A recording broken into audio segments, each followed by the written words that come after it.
Hello again, welcome back, and this time I'm going to talk about 3 films from the recent Master Cinema collection of Bela Lugosi and Boris Karloff Edgar Allan Poe adaptations. Well, it's mainly Lugosi. Karloff turns up in them, but Lugosi's the thing in these films. So you have Murders in the Rue Morgue, The Black Cat and the Raven. And based on all 3 films, it's Lugosi's the lead. Lugosi's kind of the driving force of the films. Lugosi's the interesting one. This is kind of the peak of Lugosi actually, because even though he's known for Dracula, I think in these 3 films he gives better performances than he does in Dracula. And he has more to chew on, because Dracula he gets to be kind of threatening for a while, then he gets moved to the background. In these films, he's threatening but he gets to do a lot of fun stuff against Karloff a lot of the time, and he gets to be threatening in interesting ways, and he spanned his range a lot, because Lugosi was a more interesting actor than he was allowed to be. Partly because of his accent, he should have learned English better, I think. Probably been better if he'd been a bit more confident in English, I think, earlier. He probably would have done better. But because of his accent, they could have him as a foreign threat, an interesting threat.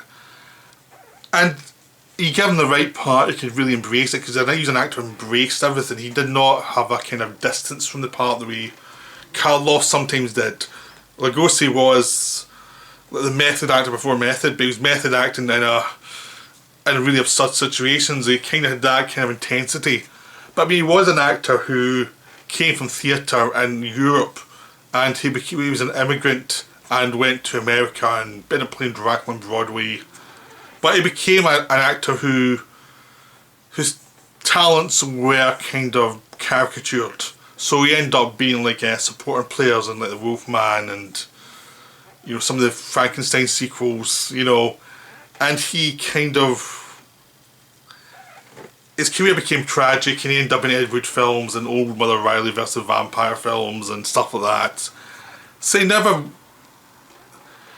never survived because he was in a genre that came and went all the time, because horror was huge in the early 30s, kind of fell away in the late 30s with a lot of censorship concerns, then come back up during the war as a kind of quickie exploitation thing for Universal to make money, then went away pretty quickly after the war, and then was reinvented by Hammer. So Lugosi really only had like the early wave and some small parts in the revival, but wasn't well paid. And the rest of him had to try and survive in like really low budget films that kind of lowered his price a lot. Unlike Karloff, who went and did theatre and things and was always kept his price high, was probably a much better businessman and knowing how much he was worth. Lugosi was basically a working actor despite having a star name. He was really a working actor. But these 3 films were him at his peak. I mean, Murder in the Rue Morgue came just after Dracula, and this was where Lugosi was the leading man as a leading villain, basically. And it's Lugosi's show. It's an adaptation of the Poe story, and it's just wonderful. Robert Florey directed this. And Robert Florey was meant to direct Frankenstein. When James Whale took over Frankenstein, Florey and Lugosi, who's meant to play the monster, got the boot. So they went over to this project. Even though this film is not as big a hit as Frankenstein, it is a really good project, because it's Lugosi playing a character in Paris who gets to talk, and he's a scientist who's trying to investigate the links between animals and humans, like how we've evolved and how people can be contained, and he's got a lot of dark characterization and dark instincts, and he's up against a detective character who was one of Poe's detectives, repeating characters, who in this film is played by a guy who's not very good. You know, I mean, the leading detective in this film is not that good, but everyone else is fun. I mean, the leading lady's fun, and Lugosi really gets to go at it with his pet monkey and his crazy speeches and just the atmosphere of Paris at the time, and he's basically up to no good. It's a weird film because I don't want to say that much about the plot. You really need to discover it for yourself. It's that you know it's about a guy who in Paris who's up to no good. He's got some plans. He's got a monkey who he can control.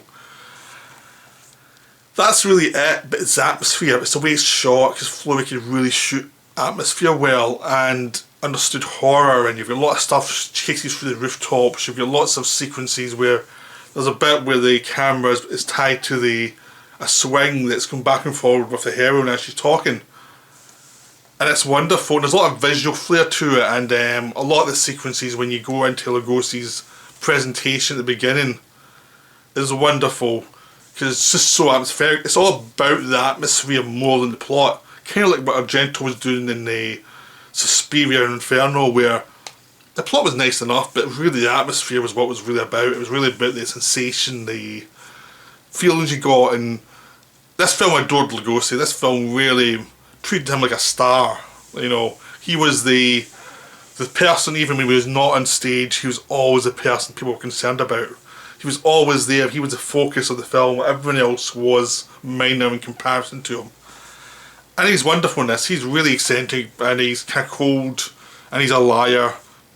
But he's wonderful. He's just so strange and interesting, and it's a beautiful film. I mean, this, if it wasn't for the Black Cat, this would have been the peak of this box set, because it's so good. It's just really good. It's one of those films I'll definitely watch a lot, because it was hard to find for years, and then you see it like, this was worth waiting for. This was really something. But again, it's not about the plot. The plot's kind of, I mean, it's only like an hour and a bit long, and half of that is dealing with the detective, trying to work out what's going on. And those scenes are okay, but they're not great. Just whenever Lugosi's on screen, or whenever he's around the leading lady and they're discussing Lugosi, that's when it gets good. Because that's when you know there's something going on under the surface. It's weird and perverted and twisted, and probably a lot more going on in the censors would ever really admit to themselves. So I mean, that stuff is amazing. And just the strengths of it are so good that it makes up for the kind of weak leading man thing. And he's not even bad, he's just not that good. He's just like, they needed someone with a bit more power to them to really deliver that part. But they didn't get, but it's still a really good film. It's still highly rated for me. Then we go to the peak of this box set, which is The Black Cat. The Black Cat is just wonderful. I saw this when I was about 16 or 17 on TV, and this is just amazing. And it's held out ever since. It's quite nice to see this in a good copy, because The Black Cat, when I was when I saw it on TV, I saw it in a terrible condition, and it just wasn't that good. To see it restored and see everything properly is just wonderful. But The Black Cat is about two survivors from a war that happened in Europe. So it's suggested as the First World War, and it's one of the things that happened in the First World War where there was lots of different factions within a country, and some factions were corrupt and they kind of did a number on a lot of the working stiffs who were just trying to survive the war. And Lugosi was one of those working stiffs who left the country and was thought dead for a while, and eventually he's come back. You know, he was a prisoner of war for a while and everything. His life was a living hell. He lost his wife, lost his family, and he's out for revenge on the guy who did him in, who was basically played by Karloff. So at the beginning of the film, he's travelling to meet Karloff and actually try and get revenge on Karloff. And he runs into this couple. One's a detective, and a detective novelist. He writes all these detective stories, and his wife, and they're there for their honeymoon.